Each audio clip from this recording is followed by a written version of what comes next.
نہیں، وہ میرے ساتھ اتنا بڑا دھوکہ نہیں کر سکتا۔ وہ دونوں ہاتھوں سے سر پکڑے بیٹھی اب تک بے یقینی کی کیفیت میں تھی۔ اس کے کہے لفظوں کی گونج اب بھی کانوں میں سن رہی تھی۔ وہ میرے ساتھ دھوکہ کر ہی نہیں سکتا۔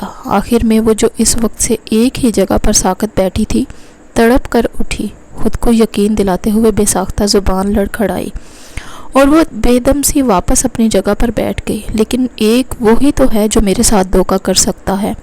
دل کو خوش فہمی سے نکالنے میں بس چند ہی پل لگے تھے۔ کتنی آسانی سے بے وقوف بن گئی میں۔ اس کی اصلیت جان کر بھی اس کی باتوں میں آ گئی۔ مائی گاڈ، میں اتنی احمق، اتنی کم عقل کس طرح ہو سکتی ہوں؟ کتنی آسانی سے اس نے مجھ سے بدلہ لیا اور میں اس بار اس کا دل اپنے بال نوچنے کو چاہا۔ واقعی اس نے سب کچھ اپنی رضامندی سے ہی تو کیا تھا۔ کوئی خبر، کوئی دباؤ نہ تھا۔ بہت آرام سے وہ سب کچھ کرتی چلی گئی جو وہ اس سے کہتا رہا۔ اس کی ہر بات پہ آنکھ بند کر کے یقین کرتی رہی۔ پھر اب کس لیے اپنے کیے پر پچھتا رہی تھی؟ تو پھر آج کے بعد زندگی میں پچھتاوے کے سوا باقی کچھ تھا ہی نہیں۔ کمرے میں اس وقت الارم کی آواز گونج رہی تھی۔ الارم کی آواز اتنی اونچی تھی کہ کان پڑی آواز کا سننا بھی مشکل تھا، لیکن یہ اسی کا حوصلہ تھا جو اتنی پرسکون نیند سو رہا تھا، ورنہ خیر سے اس کمرے میں بجتے الارم کی آواز سے تو پڑوسی تک جاگ جاتے تھے۔ وہ جتنی گہری نیند سوتا تھا، جاگنے کے بعد اتنی چستی اور بشاشت بے سبب ہی حیران ہوتے تھے۔ سامنے رکھے ڈرنکس ٹیبل کے آئینے میں اپنا عکس دیکھتے ہوئے بے اختیار انگلیوں سے اپنے بال سنوارے اور اپنی اسٹڈی ٹیبل کی طرف بڑھا، جہاں کل رات دیر تک کام کرنے کی وجہ سے بہت سے کاغذ اور کتابیں رکھی تھی۔ میز پر انہی کاغذات کے درمیان سفید کاغذوں کا ایک دستہ الگ رکھا تھا، جو دوسرے کاغذات کی نسبت ترتیب میں تھا۔ اس نے ہاتھ بڑھا کر ان کاغذات کو اٹھایا اور ایک ورق پلٹنے لگا۔ بے اختیار اس کے لبوں پہ ایک اطمینان بھری مسکراہٹ نمودار ہوئی۔ اس میں اس کی پچھلی ایک ہفتے کی محنت تھی۔ ہلکی سی سیٹی بجاتے ہوئے اس نے کاغذات اپنی فائل میں احتیاط سے رکھ دیے اور خود باتھ روم میں جا گھسا۔ دل ہی دل میں اس پر ہزار بار لعنت بھیجی اور پھر اپنے ہاتھ میں پکڑا کاغذ میز پر رکھ کر جلدی سے اس کی فائل کھول کر اس کے رکھے کاغذوں کا دستہ نکال لیا، جس پہ جعلی حروف سے اس کا نام لکھا تھا۔ نہایت احتیاط سے الگ کر کے ٹائٹل کور کو اپنے ساتھ لائے کاغذوں کے دستے پہ لگا کر انہیں اسٹیبل کر کے اس کی فائل میں بالکل اسی طرح واپس رکھ دیا جیسے وہ چھوڑ کر گیا تھا۔ اس کارروائی کے بعد اس نے فائل میں رکھے اس کے پرنٹ شدہ کاغذات کو اٹھایا اور خاموشی سے باہر نکل گئی۔ دروازہ بند کرتے ہوئے اس نے ایک بار پھر اس بات کی تسلی کی تھی کہ ایسے کسی نے بھی نہیں دیکھا تھا۔ چچی جلدی سے ناشتہ لے آئیے، آج ہمیں جلدی پہنچنا ہے۔ لاؤنج میں لگے گھڑیال نے 7:30 بجائے اور ارحم اپنے گیلے بالوں کو سنوارتا فائل اور گاڑی کی چابی تھامے داخل ہوا۔ مسکرا کر سلام کرتے ہوئے اس نے ناشتے کے لیے آواز لگائی۔ ڈرائنگ ٹیبل پہ پہلے ہی امیر اور شاہان بیٹھے ناشتہ کر رہے تھے۔ عطیہ بیٹے اور بانجی کو ناشتہ دے کر اب اس کی منتظر تھی۔ صبح کے ناشتے کی ذمہ داری ان کی تھی، جبکہ دوپہر کا انتظام صفیہ بیگم کے ذمہ تھا۔ البتہ رات میں ان دونوں کے ساتھ دونوں لڑکیاں بھی مدد کرتی تھیں۔ یہ یالے نہیں آئی اب تک، ہر روز اس کی وجہ سے دیر ہوتی ہے۔ ابھی ناشتے میں 10 منٹ لگائے گی، جاؤ اسے بلا کر لاؤ، پھر ہمیں نکلنا ہے۔ ڈرائنگ ٹیبل پر اس کی غیر موجودگی کو محسوس کرتے ہوئے وہ بڑبڑایا اور صبح کے اخبار پہ نظر ڈالتے ہوئے بہن کو اسے بلانے کا حکم دیا۔ وہ اٹھنے کی بجائے سر جھکائے ناشتہ کرتی رہی۔ یالے تو آج اپنی دوست کے ساتھ چلی گئی یونیورسٹی، کہہ رہی تھی جلدی پہنچنا ہے، اسے اسائنمنٹ جمع کروانا ہے۔ چچی نے اس کی پلیٹ اور چائے کا مگ میز پر رکھتے ہوئے اسے مطلع کیا۔ ہاں لیکن اسائنمنٹ تو ہم کو بھی جمع کروانا تھی۔ اخبار لپیٹ کر میز پر واپس رکھتے ہوئے اس نے حیرت سے اپنی کلائی پہ گھڑی کو دیکھا۔ چلو تم لوگ گاڑی میں بیٹھو، میں بس آ رہا ہوں۔ اور ہم نے ناشتے کی پلیٹ ہاتھ سے پرے کی اور اپنی فائل اٹھا کر ان دونوں کے پیچھے ہی چل دیا۔ اس کی بھوک ایک دم غائب ہو گئی تھی۔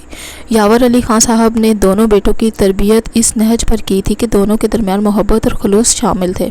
یہی وجہ تھی کہ برسوں سے نہ صرف کاروبار مشترکہ تھا، بلکہ گھر میں بھی دونوں خاندان نہایت اتفاق سے رہتے، ایک دوسرے پہ انحصار کرتے تھے اور ایک دوسرے کی ضروریات کا خیال رکھتے تھے۔ گھر میں قائم امن اور سکون کی فضا کے پورے خاندان میں مثال دی جاتی تھی۔ البتہ ارحم اور یالے اس پیمانے پہ پورے نہ اترے۔ اس پہ ستم شروع سے ایک ہی سکول، کالج اور یونیورسٹی میں پڑھتے تھے، یہی وجہ کہ دونوں میں بھی کبھی نہیں بنی تھی۔ ارحم کی تعریف سن سن کر سالے کو ارحم سے خواہ کی چڑ ہو گئی تھی، جو بڑھتے بڑھتے یہاں تک پہنچ گئی کہ گھر میں سب لوگ ان دونوں کی روز روز کی نوک جھونک سے اس قدر عادی ہو گئے تھے کہ اب کوئی سرے سے پرواہ ہی نہیں کرتا تھا، بلکہ جس دن ان میں جنگ و جدل نہ ہو سب کو پریشانی لاحق ہو جاتی۔ ان سب باتوں کے باوجود عبد الرحمن اور عبد الرحیم کے خاندان کے درمیان سے سوئی گزارنا بھی ناممکن تھا۔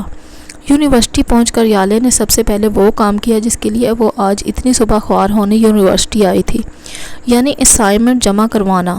ارحم کی اسائنمنٹ فائل پہ اپنے نام کا لیبل لگا کر اس نے صبح آتے ہی پروفیسر کو دے دی تھی اور ان سے اپنی ذمہ داری اور قابلیت پہ ڈیروں داد بھی وصول کر چکی تھی۔ اب تک تو اسے پتہ چل چکا ہوگا نا؟ سیما نے سوال کیا۔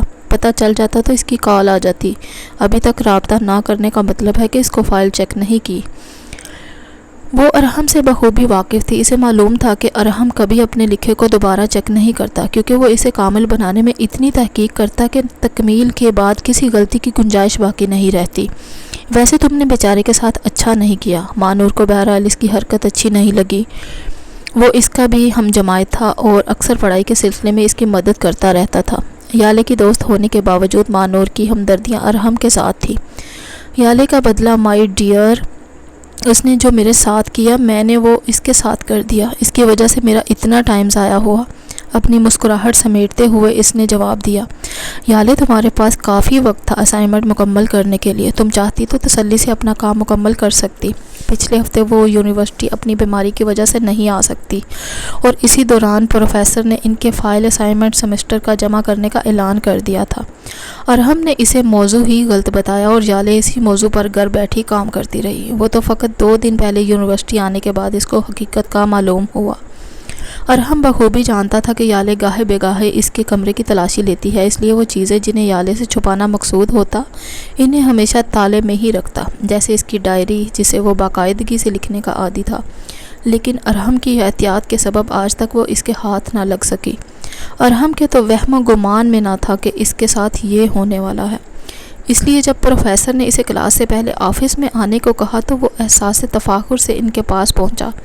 وہ ان کا لائق طالب علم تھا، اسے یقین تھا کہ انٹرنشپ وغیرہ میں مدد کے لیے وہ پھر کسی اہم مشورے کے لیے دفتر میں بلایا ہوگا۔ لیکن وہاں پہنچتے ہی جو بم اس کے سر پر پھٹا، اس کی گونج اتنی تباہ کن تھی کہ وہ سن بیٹھا رہ گیا، لیکن سر مارک شیٹس پر اپنے نام کے ساتھ بڑا سا 0 دیکھ کر اس کا دل دہل گیا۔ تم میرے انتہائی لائق اسٹوڈنٹ ہو، محنتی ہو، تمہارا رزلٹ میں نے کلاس میں اناؤنس نہیں کیا، لیکن سیریسلی تم نے مجھے بہت مایوس کیا ہے۔ سر میں قسم کھا کر کہتا ہوں میں نے اسائنمنٹ کو کاپی نہیں کیا۔ بہرحال وہ سچا تھا، اس لیے 2 ٹوکے سے الزام کو قبول کرنے سے انکار ہی رہا۔ اب کیا کہو گے کہ تم نے اسائنمنٹ کاپی نہیں کی؟ لیکن سر یہ میری فائل نہیں ہے، اس بات کی تو میں پہلی لائن سے ہی تصدیق کر سکتا ہوں۔ انہوں نے ہاتھ اٹھا کر کہا کہ تم اب جا سکتے ہو اور آئندہ ایسی حرکت مت کرنا۔ یہ لاسٹ سیمسٹر ہے اور تمہارے لیے بہت اہم، کوشش کرو کہ سنجیدگی برقرار رکھو ورنہ تمہیں نقصان ہوگا۔ جی سر۔ وہ اچانک دروازے کی طرف بڑھتے رک گیا۔ سر کیا یالے کا اسائنمنٹ دیکھ سکتا ہوں؟ اگر یالے اس کی اجازت دے تو۔ وہ اچھی طرح جانتے تھے کہ یہ دونوں کزن ہیں، اس کے باوجود کسی اور کی اسائنمنٹ کی فائل دکھانا انہیں درست نہیں لگا، اس لیے صاف منع کر دیا۔ سر اس کے کتنے مارکس ہیں؟ 19۔ جواب فی الفور آیا۔ ارحم کے پاس اب شک کی کوئی گنجائش نہیں تھی کہ یہ جو سب کچھ ہوا ہے اس کے پیچھے کوئی اور نہیں بلکہ یالے ہے۔ مٹر پلاؤ کے مٹر چیلتی صفیہ بیگم اپنی دیورانی عطیہ بیگم کے سامنے بیٹی کی لاابالی طبیعت سے پریشان تھی۔ اسی وقت میں صفیہ بیگم کے بڑے بھائی کا امریکہ سے فون آ گیا، جو کہ اپنے بچوں کی نااہلی کا رونا رو رہے تھے۔ آخر کمال کو ایک ترکیب سوجی کہ کیوں نہ اپنی بہن کے آگے رشتہ ڈال دیا جائے۔ یالے کے لیے انہوں نے اپنے بیٹے شمیم کا رشتہ دیا، جبکہ اپنی چھوٹی بیٹی ممتاز کے لیے بانجے ارحم کو داماد بنانے کی خواہش کا اظہار کر دیا۔ اندھا کیا چاہے دونوں آنکھیں۔ صفیہ اور عطیہ کو کمال کی باتیں بہت اچھی لگی اور انہوں نے فیصلہ کر لیا کہ یہ بات ہم اپنے مردوں کے سامنے رکھیں گے۔ کوئی بھی اس بات کے لیے انکاری نہ تھا، سبھی کو یہ رشتے بہت معقول لگے۔ اور ادھر کمال نے پاکستان آنے کی تیاری پکڑ لی۔ گھر میں اچانک خوشی اور ہنگامہ سر اٹھانے لگا۔ ارحم کے کمرے میں یالے دوڑی چلی آئی کہ شمیم بھلا کیسے کسی مرد کا نام ہو سکتا ہے؟ تمہیں نام سے کیا ہے؟ وہ تو خود اپنا سر گھٹنوں میں دیے پریشان بیٹھا تھا، کیونکہ کل سے اسے اماں نے شیروانی سلوانے کا حکم دے دیا تھا۔ یالے نے اسے مشورہ دیا کہ کیا مسئلہ ہے، تم ریڈی میڈ خرید لو، اس کا دل چاہا کہ اپنا سر پھاڑ لے۔ کس طرح اسے میری کسی دل کی بات کا کوئی اثر نہیں، اسی لیے اسے کہنے لگا کہ تم فوراً یہاں سے چلی جاؤ۔ ادھر ارحم نے شمیم کو فون کیا اور کہا کہ یار یہ شادیاں نہیں ہو سکتی۔ شمیم نے مشکوک نگاہوں سے اپنے اسمارٹ فون کو دیکھا۔ تم اچھی طرح جانتے ہو تو پھر میرے ساتھ یہ ظلم مت کرو۔ میں یہ شادی ہرگز نہیں کر سکتا۔ میرے سوچنے سمجھنے کی تمام صلاحیت بالکل سلب ہو چکی ہے۔ شمیم اسے سوچتے ہوئے ایک ترکیب بتانے لگا۔ ارحم کو لگا یہ کام مشکل ضرور ہے، لیکن یالے کو منانے کے سوا کوئی اور دوسرا راستہ بھی نہ تھا۔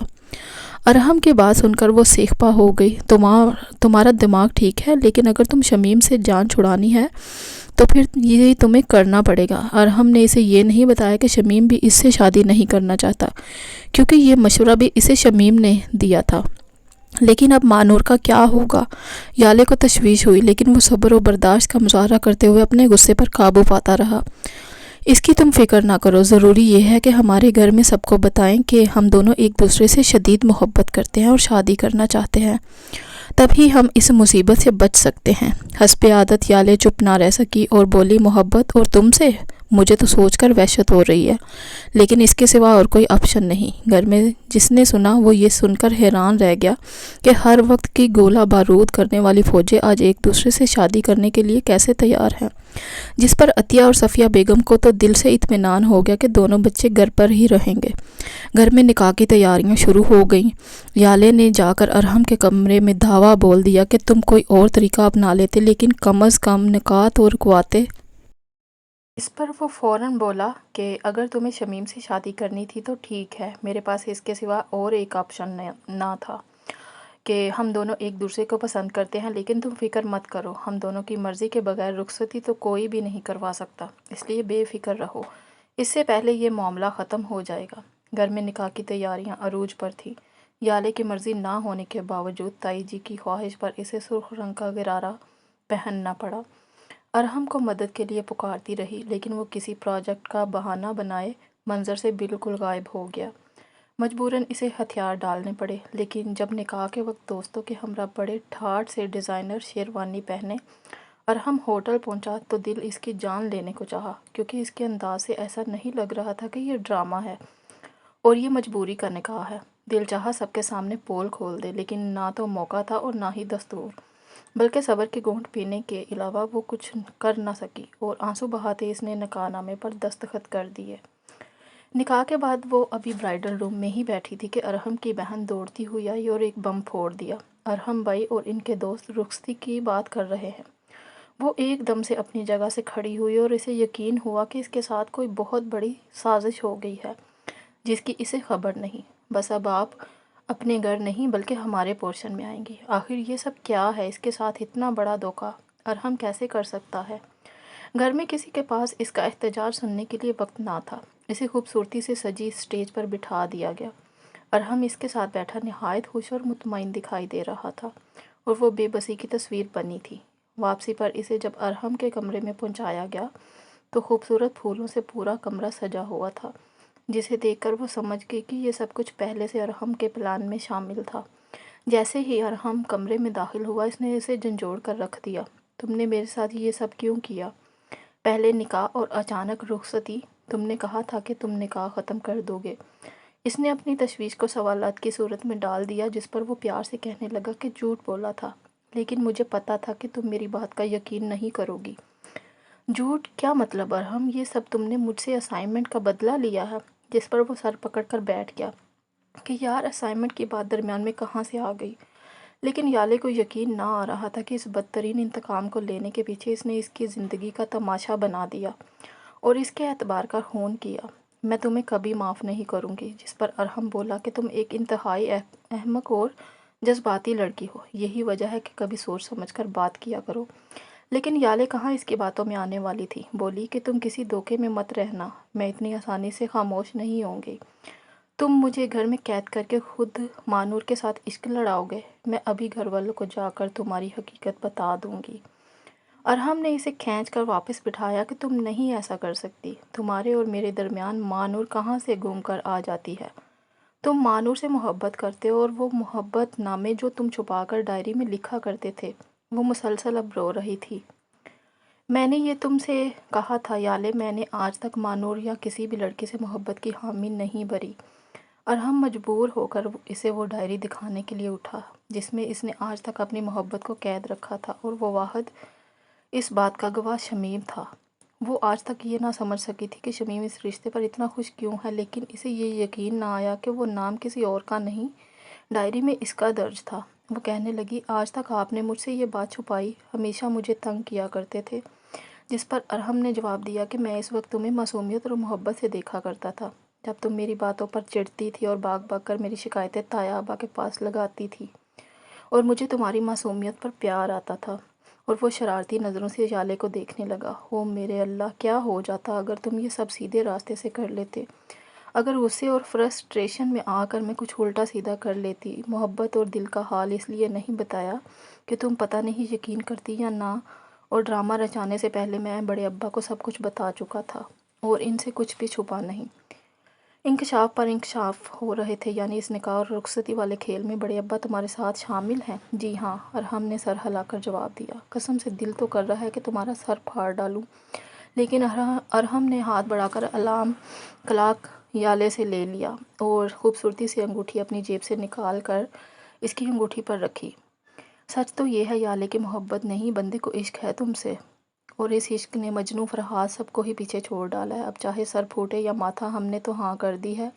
اس نے شرارت سے یالے کی طرف دیکھا۔ کمرے میں پھولوں کی بینی بینی خوشبو ارحم کی محبت کی رنگ حاوی ہو رہے تھے۔ یالے مسکراتے ہوئے شرما کر سر جھکا لیا۔ مزید اچھی ویڈیوز دیکھنے کے لیے پلیز میرے چینل کو سبسکرائب کیجیے، لائک کیجیے اور زیادہ سے زیادہ شیئر کیجیے۔